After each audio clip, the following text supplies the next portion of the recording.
তো যারা 2025 সালে উচ্চ মাধ্যমিকে দর্শন পরীক্ষা দেবে তোমরা প্লিজ ফিলোসফি এইচএস উচ্চ মাধ্যমিক দর্শন ইউটিউব চ্যানেল সাবস্ক্রাইব করো, সঙ্গে বন্ধুদেরকে শেয়ার করো, আর ফুল টিউশন ক্লাসগুলো তোমরা প্রোভাইডে ভিজিট করে ক্লাসগুলো করে নেবে।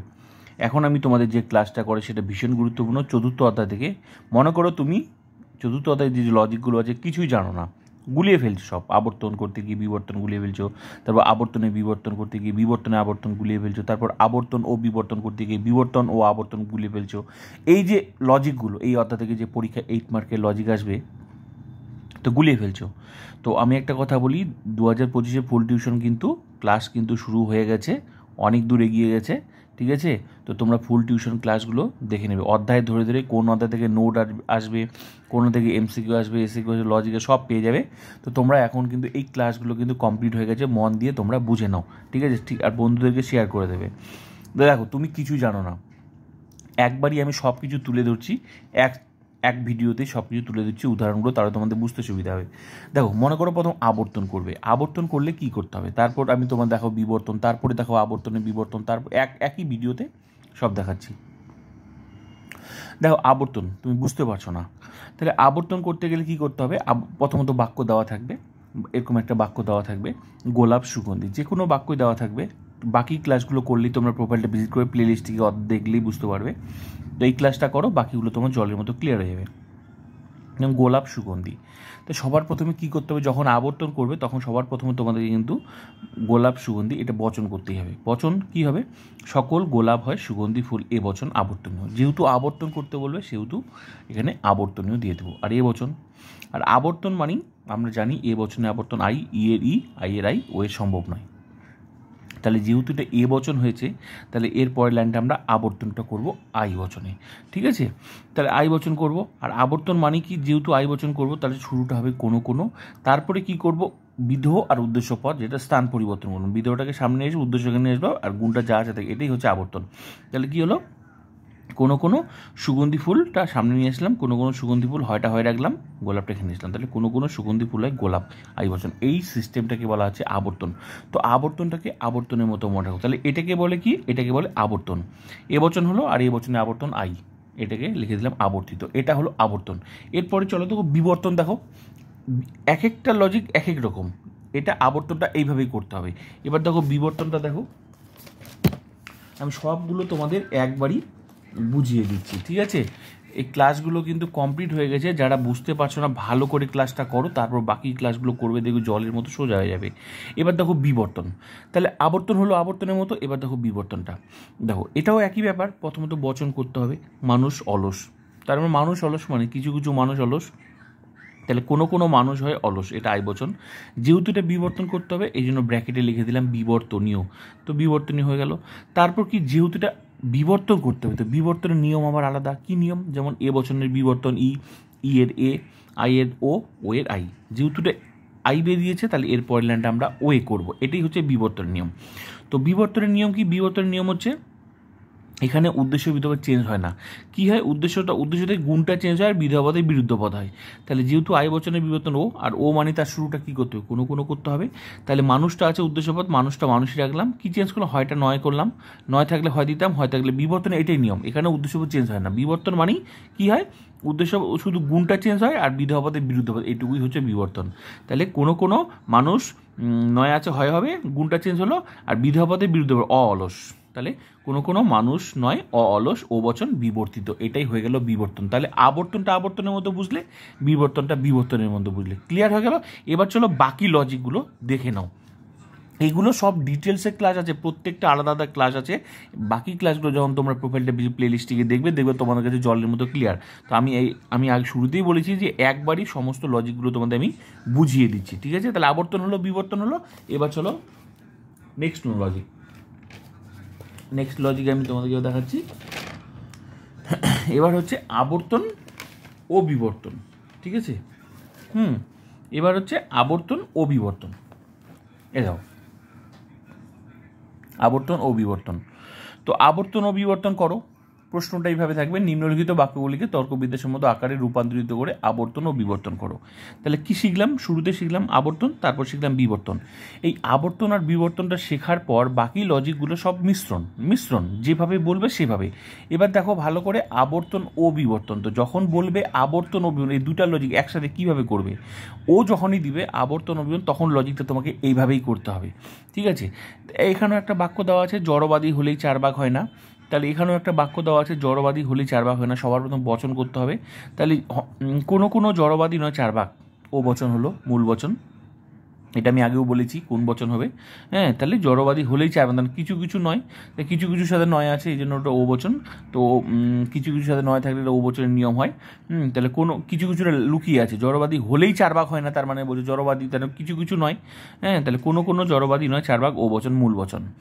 এবার কি করতে বলছে? আবর্তন ও বিবর্তন।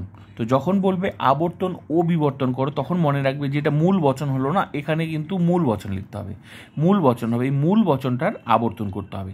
তো মূল বচনটা কি? ও বচন। তো ও বচনে আবর্তন আমরা কি জানি? সম্ভব নয়। ক্লাসগুলো দেখবে সুন্দর করে সিরিয়ালি, এই অধ্যায়টা কি প্লেলিস্টে গিয়ে দেখবে, সিরিয়ালি মেনটেন করা আছে, প্রথমে একটার পর একটা শিখিয়েছি দেখবে।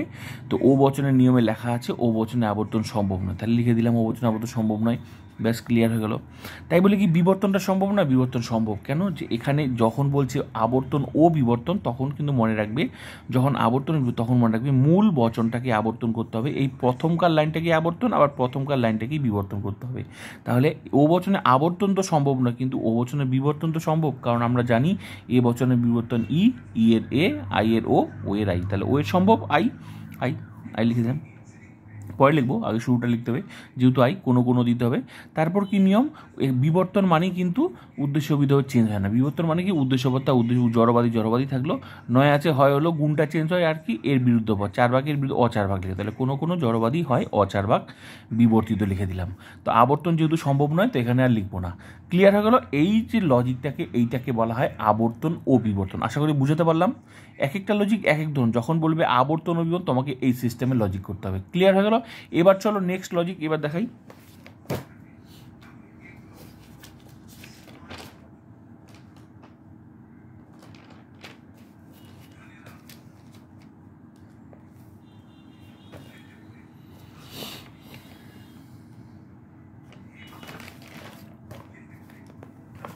এবার নেক্সট লজিক দেখো, বিবর্তন ও আবর্তন। এবার নেক্সট লজিক হচ্ছে বিবর্তন ও আবর্তন। নিম্নলিখিত বাক্যগুলিকে তর্কবিদ্যাসম্মত আকারে রূপান্তর করে বিবর্তন, মুদ্রা কথা এইটাই হচ্ছে মেন, বিবর্তন ও আবর্তন করো। এতক্ষণ শিখলে আবর্তন ও বিবর্তন, ওইটার উল্টা কিন্তু এই লজিকটা, ওটা যদি বুঝতে পারো এটাও পারবে। এটা শুরুতে বিবর্তন করতে হবে, তারপর আবর্তন করতে হবে। তো ভালো করে দেখো, একটা উদাহরণ দেখো, এগুলো সব ক্লাস কমপ্লিট হয়ে গেছে, প্রত্যেকটা আলাদা ক্লাস তোমরা কিন্তু প্লেলিস্টে গিয়ে দেখে নেবে, ঠিক আছে? আমি জাস্ট বুঝিয়ে দিচ্ছি এক ছাতার তলায় একবারই সমস্ত লজিকগুলো কীভাবে করতে হয়, কেন প্রত্যেকটা লজিক আলাদা। 4 ভাগটা জড়বাদী, সবার প্রথম বচন করতে হবে। হ্যাঁ, 4 ভাগটা জড়বাদী, তাহলে সবার প্রথম নিশ্চিত করে বলছে 4 ভাগটা, সকল 4 ভাগটি জড়বাদী। তো সকল 4 ভাগ হয় জড়বাদী, এ বচন, মূল বচন লিখে দিলাম। এবার ভালো করে দেখো, এখানে কি বলছে? বিবর্তন ও আবর্তন, তার মানে প্রথমে মূল বচনটাকেই বিবর্তন করতে হবে, মূল বচনটাকে আবর্তন করতে হবে। যখন বলবে মনে করো বিবর্তন ও আবর্তন বা আবর্তন ও বিবর্তন, তখন মনে রাখবে মূল বচনটাকেই বিবর্তন করতে, প্রথমকার লাইনটাকে বিবর্তন, প্রথমকার লাইনটাকে আবর্তন। যেহেতু এটা বিবর্তন ও আবর্তন, আগেরটা যেভাবে করলে আবর্তন ও বিবর্তন, ওইটার উল্টা এটা, তার মানে সেম কেস। মূল বচনের বিবর্তন, এ বচনের বিবর্তন কি? ই হয়, ই মানে তার শুরুটা কোনো, তারপর বিবর্তন যেহেতু করবো, তার উদ্দেশ্যপদই থাকবে, গুণটা চেঞ্জ, নয় আছে এখানে, হয় আছে, নয় হলো, আর এর বিরুদ্ধ পদ হয়ে গেলো অজড়বাদী, বেশ, তাহলে কি হলো? কোনো 4 ভাগ নয় অজড়বাদী, ই বচন বিবর্তিত। এবার এ বচনে, এবার এর বিবর্তন হয়ে গেলো, এবার আবর্তন করতে হবে। এ বচনে আবর্তন কি? আই মানে তার শুরুটা কোনো, তারপর কি? উদ্দেশ্য বিধপদ, এই যে এই প্রথমকার লাইনটার উদ্দেশ্যপদ চেঞ্জ হবে, তার মানে জড়বাদীটা সামনে আসবে, বিধপদ এখানে আসবে, তাহলে কি হলো? কোনো জড়বাদী হয় 4 ভাগ, আই বচন আবর্তিত, এই মূল বচনটা বিবর্তন, মূল বচন, এই লজিকটাকেই বলা হচ্ছে বিবর্তন ও আবর্তন। তা ক্লিয়ার হয়ে গেল? আবর্তন ও বিবর্তন ভালো করে দেখো। এবার শেখালাম হচ্ছে আবর্তন ও বিবর্তন জাস্ট উল্টা। ক্লিয়ার হয়ে গেল? তাহলে আবর্তন বিবর্তনও ক্লিয়ার হয়ে গেল, বিবর্তন ও আবর্তনও ক্লিয়ার। তাই বিবর্তন আবর্তন বলে এরকম, আর আবর্তন ও বিবর্তন আগেরটার মতো। ক্লিয়ার হয়ে গেল? এবার চলো নেক্সট লজিক।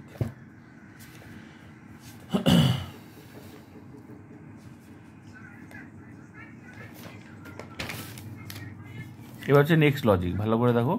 এই যে নিম্নলিখিত বাক্যগুলিকে তর্কবিদ্যাসম্মত আকারে রূপান্তর আবর্তনে বিবর্তন করো। তাহলে এবার হচ্ছে আবর্তনে বিবর্তন। তো এই আবর্তনে বিবর্তন বললে কিরকম হবে দেখে নাও। তো এটাও একই ব্যাপার, প্রথমত একটা বাক্য দেওয়া থাকবে, সেটাকে বচন করতে হবে। তো কোনো চোর সৎ নয়, তাহলে সবার প্রথম বচন করতে হবে। কোনো চোর সৎ নয়, প্রত্যেকটারই কিন্তু সবার প্রথমে বচন করতে হবে। এই জন্য বচন প্রথম, এই যে দ্বিতীয় অধ্যায় যুক্তির পর প্রথম দ্বিতীয় অধ্যায় যেটা আছে বচন, ভেরি ইন্টারেস্টিং। ওইখান থেকে যেমন নোট আসবে 8 মার্কের, ঠিক তেমনি কিন্তু লজিক আমি সব কমপ্লিট করে দিয়েছি। ওই ক্লাসগুলো না করলে এই বচন বারবার করে হোঁচট খাবে। সিরিয়ালি আসতে হবে, তোমরা প্রোফাইলটা ভিজিট করে বাকি ক্লাসগুলো সিরিয়ালি মেনটেন করো, ফুল টিউশন পেয়ে যাবে 2025-এ, ঠিক আছে? অধ্যায় ধরে ধরে নোটস থেকে শুরু করে সব কিছু পেয়ে যাবে, একদম লিখিত পরীক্ষা 80-80 গ্যারেন্টি। তো কোনো চোর সৎ নয়, তাহলে কোনো চোর সৎ নয় সবার প্রথম বচন করতে হবে। তো বচন কি হবে? কোনোর সাথে নয় আছে, এটা ই বচন। তো কোনো চোর নয় সৎ, ই বচন হলো, সবার প্রথম বচন করতে হবে। ই বচন দিলে মূল বচন। এখানে একটা ইন্টারেস্টিং বিষয়, এখানে কি ইন্টারেস্টিং বিষয়, এখানে কিন্তু মূল বচনটাকে আর এই প্রথমকার লাইনটাকেই, যেহেতু বলছে আবর্তনে বিবর্তন, এটার কিন্তু আগেকার লজিকগুলোর মতো করা যাবে না। এখানে আবর্তন বিবর্তন, যেটা আবর্তন হবে সেইটার বিবর্তন করতে হবে। তার মানে মূল বচনটাকে একবার আবর্তন করতে, প্রথমে মূল বচনটার আবর্তন করতে। যদি প্রথম বলছে আবর্তনের বিবর্তন, তো মূল বচনটা কি? ই বচন। ই বচনে আবর্তন কি? ই বচনে আবর্তন ই, আমরা জানি। তাহলে আবর্তন করতে হবে, ই বচন আবর্তন ই, শুরুটা কোনো হবে যেহেতু ই বচন কোনো। তারপর আবর্তনের নিয়ম কি? উদ্দেশ্য চেঞ্জ করো, তার মানে সত্তা সামনে নিয়ে আসো এখানে, এটাই তো আবর্তনের নিয়ম, এতক্ষণ তো করে আসলাম। আবর্তন মানে আবর্তনের নিয়ম প্রয়োগ করতে হবে। তার মানে কী হবে? কোনো সৎ ব্যক্তি নয় চোর, সতের সাথে ব্যক্তি কথা যোগ করলাম, দেখতে ভালো লাগবে, ঠিক আছে? যদি শুধু ব্যক্তি না দাও তাও হবে, তাও তো আমার রাইট পাবে, ঠিক আছে? দেখতে ভালো লাগার জন্য দেওয়া হয়। কোনো সৎ ব্যক্তি নয় চোর, এদের উদ্দেশ্য চেঞ্জ করে দিলাম, ভালো, যেহেতু আবর্তন করতে হবে এই জন্য উদ্দেশ্য চেঞ্জ করতে হবে। সৎ ব্যক্তি নয় চোর, ই বচন আবর্তিত। এবার এর পরের লাইনটা কোথা করবো? মূল বচনটা না, মূল বচনটা না, ওটা আগেকার লজিকগুলোতে করতে হবে, যেরকম বলছি সেটা। এখানে ভালো করে দেখো, আগেকার লজিকের নাম আর এখনকার লজিকের নাম আলাদা, কিন্তু আবর্তনের বিবর্তন ও বলেনি। তো যখন বলবে আবর্তনের বিবর্তন, তখন মনে রাখবে যেটা আবর্তন হলো সেই লাইনটার বিবর্তন করতে হবে। কারণ আবর্তন কোনটা ছিল? এটা, তো এই লাইনটার বিবর্তন করতে হবে। ক্লিয়ার হয়ে গেল? যেহেতু আবর্তনের বিবর্তন, তার মানে এই লাইনটার। তো এটা কোন বচন? ই বচন। ই বচনে আবর্তন কি? ই বচনে সরি, ই বচনে বিবর্তন কি? যেহেতু এটার বিবর্তন করতে হবে, তো আবর্তন তো হয়ে গেছে, এটার বিবর্তন। তো ই বচনের বিবর্তন কি? ই বচনের বিবর্তন এই লাইনটা এতে করতে হবে, তার মানে এ মানে তার শুরুটা সকল দিতে হবে। এবার করব বিবর্তনের নিয়ম। বিবর্তনের নিয়ম কি? যে এবার বিবর্তনের নিয়ম, ঠিক আছে? বিবর্তনের নিয়ম কি? যে বিবর্তনের নিয়ম, উদ্দেশ্যপদ, তা উদ্দেশ্যপদে গুণটা চেঞ্জ হয়, আর বিধপদে বিরুদ্ধ পদ। তাহলে কি হলো? তাহলে হলো সকল সৎ ব্যক্তি রেখে দিলাম, নয় আছে হয় হলো, আর চোরের বিরুদ্ধ পদ হচ্ছে অচোর। তাহলে সকল সৎ ব্যক্তি অচোর, এ বচন বিবর্তিত। ব্যাস এই লজিকটাকে বলা হচ্ছে, এইটাকে বলা হচ্ছে আবর্তনের বিবর্তন। তাহলে ক্লিয়ার হয়ে গেল? বাকি ক্লাসগুলো করে যখন ঝরঝর করে সব লজিক পারবে, ঠিক আছে? 8 মার্ক মনে রাখবে, এখান থেকে 8 মার্ক পরীক্ষা কিন্তু লজিক আসবে। এই লজিক পারলে শুধু 8 মার্ক না, শর্ট প্রশ্ন তুমি পারবে, কারণ পরীক্ষা থেকে লজিক থেকে যেমন 8 মার্ক আসবে, ঠিক তেমনি শর্ট প্রশ্ন আসবে। ক্লিয়ার হয়ে গেল? তাহলে আশা করি আবর্তনের বিবর্তন আর কোনো সমস্যা হবে না। বাকি ক্লাসগুলো করবে, দেখবে ঝরঝর করে একদম লজিক হয়ে যাবে, ঠিক আছে? এবার চলো নেক্সট লজিক, বিবর্তনের আবর্তন। এবার চলো এই যে বিবর্তনে আবর্তন, ভালো করে দেখো। নিম্নলিখিত বাক্যগুলিকে তর্কবিদ্যাসম্মত আকারে রূপান্তরিত করে বিবর্তনে আবর্তন করো। এই যে বিবর্তনে আবর্তন, তো এতক্ষণ দেখলাম আবর্তনের বিবর্তন যেটা করলে তার উল্টা, প্রত্যেকটা লজিকের উল্টা উল্টা আছে। যেমন তোমার আবর্তন ও বিবর্তন করলে তার উল্টা বিবর্তন ও আবর্তন, সেম কেস আবর্তনের বিবর্তন যেরকম করলে লজিকটা, তার উল্টা এটা। তো এবার হচ্ছে বিবর্তনে আবর্তন। তো এখানেও একটা প্রশ্ন থাকবে, কেবলমাত্র মানুষই বুদ্ধিমান। তো এই লজিকটা সবার প্রথম বচন করতে হবে। তো যেহেতু কেবলমাত্র আছে, এগুলো তো বচন আমি নিয়ম লিখে দিয়েছি। তো কেবলমাত্র একমাত্র এগুলো থাকলে কি এ বচন হয়? তাহলে এ বচন হবে সকল বুদ্ধিমান ব্যক্তি হয় মানুষ। এ বচন উদ্দেশ্য চেঞ্জ হবে, যেহেতু কেবলমাত্র শব্দ ছিল, তা তাই হলো। হ্যাঁ, তো সকল বুদ্ধিমান ব্যক্তি হয় মানুষ, এ বচন মূল বচন হয়ে গেল। এবার কি করতে হবে? যে কি বলছে লজিকটা? বিবর্তনে আবর্তন। তার মানে সবার প্রথমে কি করতে হবে? এই মূল বচনটা বিবর্তন করতে হবে। তো এ বচনের বিবর্তন কি? এ বচন ই মানে তার শুরুটা কোনো। যেহেতু বিবর্তন করো, বিবর্তনের নিয়ম কি? উদ্দেশ্যপদই থাকবে, গুণটা চেঞ্জ হবে, আর বিধপদে বিরুদ্ধ পদ। তাহলে কি হলো? কোনো বুদ্ধিমান ব্যক্তি হয় আছে, নয় হলো মানুষের অমানুষ করে দিলাম, তাহলেই হয়ে গেল ই বচন। তাহলে কোনো বুদ্ধিমান ব্যক্তি নয় অমানুষ, ই বচন বিবর্তিত হয়ে গেল, বিবর্তন হয়ে গেল। বিবর্তিত মানে বিবর্তন। এই যে বিবর্তন, এইটার করতে হবে আবর্তন, এই লাইনটার করতে হবে আবর্তন।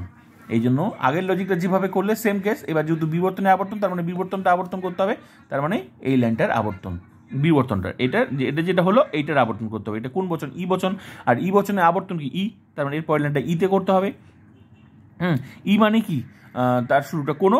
এবার যেহেতু আবর্তন করব, যখন যেটা বলবে তখন সেটা, একবার আবর্তন বললে আবর্তন নিয়ম প্রয়োগ, বিবর্তন বললে বিবর্তন নিয়ম। এখন আবর্তনের নিয়ম প্রয়োগ করতে হবে। আবর্তন নিয়ম কি? এই যে বচনটা আছে তার উদ্দেশ্য চেঞ্জ করতে, কিছুই নেই, শুধু সিম্পল। তাহলে এটাকে সামনে নিয়ে আসো, এটা এখানে গুণটা যা তাই তাই হলো, ব্যাস আবর্তন কমপ্লিট। তাহলে কি হলো? কোনো অমানুষ নয়, বুদ্ধিমান ব্যক্তি, ই বচন আবর্তিত। এই লজিকটাকে বলা হচ্ছে এই যে বিবর্তনে আবর্তন। তো ক্লিয়ার হয়ে গেল? দেখো কত জলের মতো সোজা। আর কি লজিক শিখিয়েছি এখান থেকে? সম আবর্তন, সম বিবর্তন, সেটাও দেখিয়ে দিচ্ছি তোমাদের, সেটাও আমি শিখিয়েছি তোমাদের। হ্যাঁ, এই যে সম আবর্তন, এই সম আবর্তন আমি লজিক শিখিয়েছি, ভালো করে দেখো। সম আবর্তন মানে কি? সম আবর্তন মানে সমান হবে আবর্তন। এই যে আবর্তন, বিবর্তন, আবর্তন, মাঝখানে দুই পাশে আবর্তন থাকবে, মাঝখানে বিবর্তন, এইটাকে সিস্টেমটাকে বলা হচ্ছে সম আবর্তন। তো এখানেও একটা একই ব্যাপার, প্রথমত বচন করতে হবে, বচন, আবর্তন, বিবর্তন। এই যে আবর্তন, দুই পাশে আবর্তন, মাঝখানে বিবর্তন, এইটাকে বলা সম আবর্তন, মানে সমান থাকবে। ত্রিভুজ বৃত্ত নয়, তো ত্রিভুজ বৃত্ত নয় কি? যে কোনো প্রথমত বাক্য দেওয়া থেকে বচন করতে হবে। তো কোনো ত্রিভুজ নয় বৃত্ত, এটা ই বচন হবে, মূল বচন। তো এখানে কিন্তু এই স্ট্রাকচারটা মনে রাখতে, প্রথম বচন, বচন থেকে আবর্তন, আবর্তন থেকে বিবর্তন, বিবর্তন থেকে আবর্তন। তো মূল বচন, ই বচন, তো মূল ই বচন, ই বচনে প্রথমত কী করতো? আবর্তন করতো। ই বচনে আবর্তন ই, আর আবর্তন মানে কি? হচ্ছে উদ্দেশ্য চেঞ্জ করে দাও। তো ই বচন তার শুরুটা কি? কোনো হবে, উদ্দেশ্য চেঞ্জ করে দাও, বৃত্তটা এখানে নিয়ে আসো, এখানে ব্যাস, তাই হলো কোনো বৃত্ত নয় ত্রিভুজ, আবর্তন হয়ে গেল। ই বচন লিখে আবর্তিত, ক্লিয়ার হয়ে গেল? এবার এই আবর্তনটা কি করতে বলছে? যে বিবর্তন করতে বলছে, মাঝখানে বিবর্তন, বিবর্তন, তার মানে এই যে এটা আবর্তন, এটার বিবর্তন। তো ই বচনের বিবর্তন ই, ই এ হবে এ, তার মানে তার শুরুটা কি? সকল হবে। এবার যদি বিবর্তন করবো, তার নিয়ম কি? উদ্দেশ্যপদ, উদ্দেশ্যপতি রাখবো, গুণটা চেঞ্জ করে নয় আছে হয় হলো, আর এখানে যা আছে অত্রিভুজ করে দেবো, ব্যাস হয়ে গেল। তাহলে সকল বৃত্ত হয় অত্রিভুজ, ব্যাস এ বচন বিবর্তিত হয়ে গেল, এই যে বিবর্তন হয়ে গেল। এবার লাস্ট আরেকবার করতে হবে আবর্তন, কোনটার? এই যে এই লাইনটার আবর্তন করতে হবে, এই লাইনটার বিবর্তনটা আবর্তন। এই জন্য এটাকে সম আবর্তন, মানে দুই পাশে আবর্তন থাকে, মাঝখানে বিবর্তন, এইটাকে বলা হচ্ছে সম আবর্তন। তো হয়ে গেল, বিবর্তন হয়ে গেলো। এবার এইটার আবর্তন, তো শুরুতে আবর্তন আর শেষে আবর্তন যদি করো তবেই এই লজিকটা হবে, মনে রাখবে সম আবর্তন। শুরুতে আবর্তন করবে, শেষেও আবর্তন, মাঝখানে বিবর্তন থাকবে, তবেই হচ্ছে সম আবর্তন। তো হয়ে গেল এ বচনে আবর্তন কি? আই, তার মানে শুরুটা কোনো কোনো। এবার আবর্তন করবো, যেহেতু আবর্তন নিয়ম উদ্দেশ্য চেঞ্জ করতে হবে, বিধরটা সামনে নিয়ে আসো, এখানে নিয়ে আসো, গুণটা যা তাই, ব্যাস হয়ে গেল। কোনো কোনো অত্রিভুজ হয় বৃত্ত, ব্যাস হয়ে গেল, আই বচন আবর্তিত। এইটাকে সিস্টেমটাকে বলে সম আবর্তন। তো এই সিস্টেমে যে করলে সম আবর্তন, এবার এটার উল্টা হচ্ছে সম বিবর্তন, ওটারও সেম কেস। তো এটার উল্টা ওটা দেখে নাও, তাহলে আরও ক্লিয়ার হবে। প্রত্যেকটা লজিকের জাস্ট একটা করে উল্টা আছে, ঠিক আছে? এবার দেখো এই যে সমবিবর্তন, জলের মতো সোজা। এগুলো সব ক্লাস কমপ্লিট হয়ে গেছে কিন্তু, ঠিক আছে? এগুলো আমি তোমাদেরকে এক্সট্রা ক্লাস করাচ্ছি তোমাদের বুঝতে সুবিধার জন্য। আশা করি এই ক্লাসটা করার পর বাকি ক্লাসগুলো দেখবে ডিটেলসে করবে, দেখবে জলের মতো ক্লিয়ার হয়ে যাবে, ঠিক আছে? তাহলে সময় বিবর্তন। এবার দেখো সময় বিবর্তন মানে কি? বচন, বিবর্তন, আবর্তন, বিবর্তন। তাহলে সম আবর্তন যেমন ছিল, এটা সম বিবর্তন, ওইটার উল্টা। তাহলে এই যে শুরুতে বিবর্তন, শেষে বিবর্তন, মাঝখানে আবর্তন। সম বিবর্তন শুরুতে বিবর্তন, শেষে বিবর্তন, মাঝখানে আবর্তন, এই সিস্টেমটাকে বলে সম বিবর্তন। এখানেও একই ব্যাপার, এখানেও একটা বাক্য দেওয়া থাকবে, একমাত্র শিশুরাই সরল। তো সবার প্রথমে বচন করতে হবে, একমাত্র থাকলে কি হয়? উদ্দেশ্য চেঞ্জ হয় বচন করার সময়। সকল সরল ব্যক্তি ও শিশু, উদ্দেশ্য চেঞ্জ হলো বচন করার সময়। সকল সরল ব্যক্তি ও শিশু, এ বচন মূল বচন। তাহলে সবার প্রথমে কি করতে? বিবর্তন করতে হবে, যেহেতু সম বিবর্তন।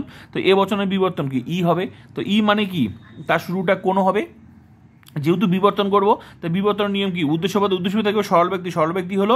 তারপর কি? গুণটা চেঞ্জ হয় আছে নয় হলো, তারপর কি? বিধপদে বিরুদ্ধপদ, শিশু আছে, অশিশু করে দাও, অশিশু হয়ে গেল, ই বচন বিবর্তিত। তাহলে কোনো সরল ব্যক্তি নয়, অশিশু, ই বচন বিবর্তন হয়ে গেল। তার মানে বিবর্তনটা হয়ে গেল। এবার কি করতে হবে? আবর্তন করতে হবে। এই যে বিবর্তনটা হলো না, এইটার আবর্তন, এইটার ই বচন। ই বচনের আবর্তন কি? আমরা আবর্তনের নিয়ম জানি, ই এর ই, তার মানে এর পরের লাইনটা ই করতে হবে। ই মানে তার শুরুটা কোনো। আর এবার যেহেতু আবর্তন করবো, আবর্তনের নিয়ম কি? শুধু উদ্দেশ্য চেঞ্জ করা, কিছুই করতে হবে না, গুণটা যা আছে তাই থাকবে। তো বিধপদ এখানে নিয়ে আসো, এখানে এটা নিয়ে আসো, যা থাকবে তাই হলো। তো কোনো অশিশু নয় সরল ব্যক্তি, ব্যাস তাই লিখে দিলাম, ই বচন আবর্তিত হয়ে গেল, আবর্তন হয়ে গেল। এবার কি? শেষের দিকে বিবর্তন, ওই শুরুতে বিবর্তন, শেষে বিবর্তন। এবার এই লাইনটার বিবর্তন, তো ই বচনের বিবর্তন কি? এ, তার মানে শুরুটা আবার এ করতে হবে, এ মানে তার শুরুটা সকল করতে হবে। তো সকল, এবার যেহেতু আবর্তন করবো, আর আবর্তনের নিয়ম কি? সরি, বিবর্তনের নিয়ম কি? বিবর্তনের নিয়ম হচ্ছে উদ্দেশ্যপদ, উদ্দেশ্যপতি থাকবে, ই বচনের বিবর্তন এ হবে। তো এ মানে তার শুরুর সকল। তো এবার উদ্দেশ্যপদ, উদ্দেশ্যপদ অশিশু, অশিশু থাকলেও গুণটা চেঞ্জ নয় আছে হয় হলো, আর যা আছে তার বিরুদ্ধ পদ হিসেবে অযুক্ত করে দাও। তাহলে সকল অশিশু হয় অসরল ব্যক্তি, এ বচন বিবর্তিত। তো কি হলো? শুরু, এই যে বচন, বিবর্তন, আবর্তন, শুরুতেও বিবর্তন, শেষেও বিবর্তন, মাঝখানে আবর্তন, এই সিস্টেমটাকে সমবিবর্তন। আশা করি এবার লজিকগুলো দেখবে, ক্লাসগুলো করবে, তোমার কাছে লজিক কোনো কিছু নয়, জলের মতো সোজা। মনে রাখবে লজিক হচ্ছে প্র্যাকটিস, খাতার মধ্যে তুলে নেবে আর বারবার করে ক্লাসগুলো করবে, তোমার কাছে লজিক জলবাদ। তো প্লিজ শেয়ার করো, এইভাবে প্রত্যেকটা অধ্যায় ধরে ধরে ক্লাস করো, ঠিক আছে? প্রত্যেকটা অধ্যায় ধরে, আগের ক্লাসও আমার প্রত্যেকটা অধ্যায় তোমরা তোমার যে কোন লজিক তোমার বুঝতে বিভিন্ন প্র্যাকটিসের জন্য তোমরা আগের বছরও ক্লাস দেখতে পারো। লজিক যে কোনো লজিক তো তোমার বছরের দরকার নেই, লজিকের জন্য তোমরা যে কোনো প্র্যাকটিস করতে পারো। তোমরা লজিকের জন্য প্র্যাকটিসের জন্য আমার 2024-এর ফুল টিউশন 12টা অধ্যায়ের ফুল টিউশন লজিক দেখে নিতে পারো, বুঝতে পারলাম? আর ফুল টিউশন নোটস থেকে শুরু করে কোনটা কোনটা পরীক্ষা আসবে সেটা সিরিয়ালি ফুল টিউশন তো ক্লাসগুলো তোমরা প্লে লিস্টে পেয়ে যাবে। আর বেশি বেশি ক্লাসের জন্য লজিক প্র্যাকটিসের জন্য তোমরা আগের ক্লাসও, তোমার যদি মনে হয় আমার অনেক দূরে এগিয়ে ক্লাস করা উচিত, বাকি ক্লাসগুলো দেখতে পারো, ঠিক আছে? তো সরো ক্লাসগুলো করতে থাকো, প্লিজ শেয়ার করো।